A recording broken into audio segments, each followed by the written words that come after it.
What you need to understand about me is that I have no nostalgic connection to Zelda whatsoever. If you take a look at my Zelda resume, you'll find that there are only 2 games on that list, the most recent being Breath of the Wild with a modest 200-hour playtime with me only just finishing it earlier this year. The other is Link's Awakening on the original Game Boy, except my time with the game mostly involved me cutting grass and walking on the beach because my child-sized brain couldn't get past the raccoon. Tears of the Kingdom feels a lot like my time with both of those games, where I don't know what I'm doing, but I'm already 50 hours in. Only this time, I'm pretty sure it's gonna take me longer to beat this game than the gap between Link's Awakening and Breath of the Wild because this game is massive.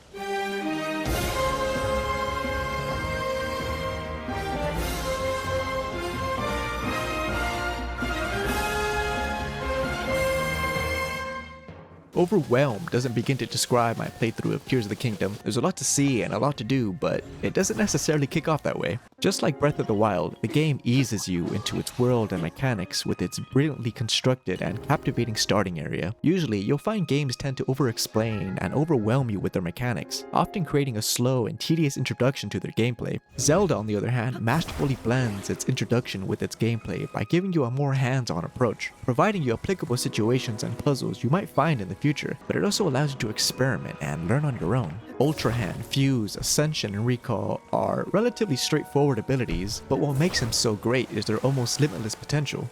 With Ultra Hand, you're able to pick up, move, and piece together objects. Fuse allows you to create a multitude of new weapons and equipment. You can fuse a stick with a rock to build an axe, fuse a horn to your sword to increase its damage, strap a flamethrower to your shield, fuse an eye to your arrow to add a homing function, add a gem to your magic rod to give it elemental powers, a rocket to your shield to get some height, a sword on top of your bigger sword. You can even add a fish on your spear. Why? Because why not?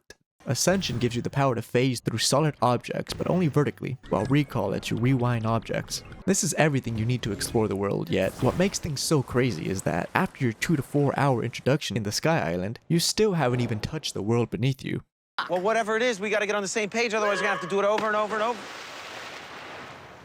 Freedom is the name of the game, and games like Tears of the Kingdom and Breath of the Wild are at the apex. Visually, the game looks almost identical to its predecessor. Yes, this is the same world. Yes, this is a similar map, but it's bigger and better. Simply put, there was no need for any major graphical upgrades because Breath of the Wild nailed its art direction. Performance, on the other hand, is still questionable, but not much could be said when you're restricted by the Nintendo Switch's power. That being said, having close to no bugs or glitches, especially during its release, now that's rare, is outstanding and should be praised considering the size and scope of the game. One of my biggest complaints about Breath of the Wild, besides the weapon durability, was its traversal. It sucked.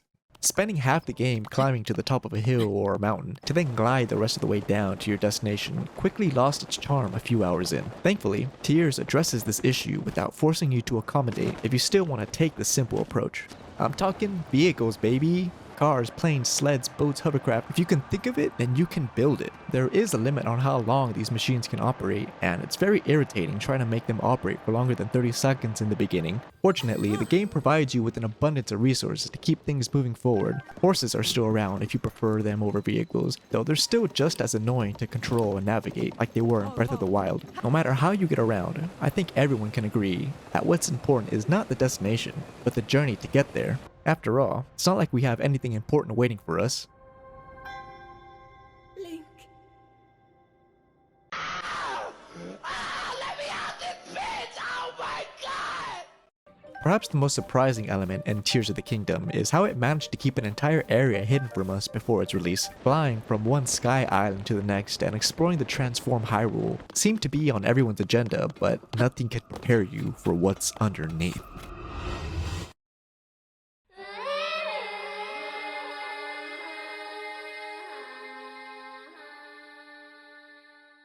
An entire subterranean map shrouded in darkness and despair that makes Skyrim's Blackreach look like the McDonald's play area. It's here where you'll find some of the most useful items alongside some of the most dangerous enemies. It's not enough to bring a torch to navigate the area because you'll be throwing glow seeds left and right to illuminate the area. That is, until you find a light route.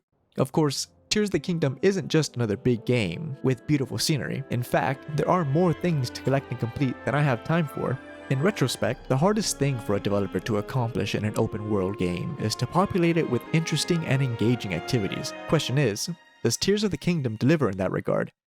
Absolutely. It's astonishing to comprehend that completing the story is just a small checkoff in the things to do in this game. Collecting Korok seeds, gathering and upgrading materials, side quests, exploring caves, solving puzzles, collecting treasures, completing shrines. You're never short on content. Shrines in particular feel more fulfilling this time around. There are still far too many and some seem relatively useless, just to populate some areas and give you a fast travel destination, but most are miles ahead in quality compared to Breath of the Wild. What makes them so fun and unique is how the game gives you everything necessary to complete a shrine. However, it's the way you approach and solve them that makes them memorable.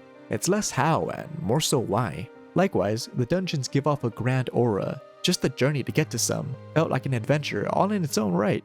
For all of my praises, there is one aspect that I have an issue with, that being its difficulty. It's too inconsistent. In Breath of the Wild, most deaths were entirely my fault. In Tears, you're always on edge because everything hits like a truck. Maybe it has something to do with the game's tone. Breath of the Wild had this calm, mostly peaceful atmosphere, only really broken when you encounter a guardian. Tears of the Kingdom, in contrast, creates too much unnecessary tension whenever you venture. I get your back is against the wall due to the story implications, but constantly being in arm's reach of game over because enemies deal 2/3 of your heart in one hit is a bit convoluted. The game really expects you to be proficient in its combat by the time you reach Hyrule, and it's not made any easier when choosing stamina over hearts feels like the better investment given how big the map is. It's not the biggest problem, all things considered, especially when there are no repercussions to dying. In spite of enemies' damage being overtuned, the game more than makes up for it with its abundance of tools. No matter how many items and weapons I've used, I always seem to have enough with me at any given time. The bow and arrows seem to be the unsung hero of the game, as Tears gives you a fortune of arrows, allowing you to play less conservative and really experiment with fusing different materials. The same can be said with weapons and shields. Breath of the Wild's weapon durability felt too punishing, often making you save your precious items instead of using them, in fear of breaking them too early. While Tears may still have weapon durability, the option to build strong weapons at any moment alleviates much of the stress, and you're going to need all the weapons you can get because the enemy variety is surprisingly good. Not to mention the boss variety and battles are incredible. I think the question on everyone's mind was if this game is worth the $70 price tag. I'm not here to tell you yes or no, but it does make a compelling case. Tears of the Kingdom is beautiful and thought-provoking. It stunningly builds upon Breath of the Wild's gameplay and story, accomplishing its role as a great sequel to one of the games considered to be the greatest of all time. It's a next-gen game on last-gen hardware, and for that reason, I too consider it as one of the greatest games of all time.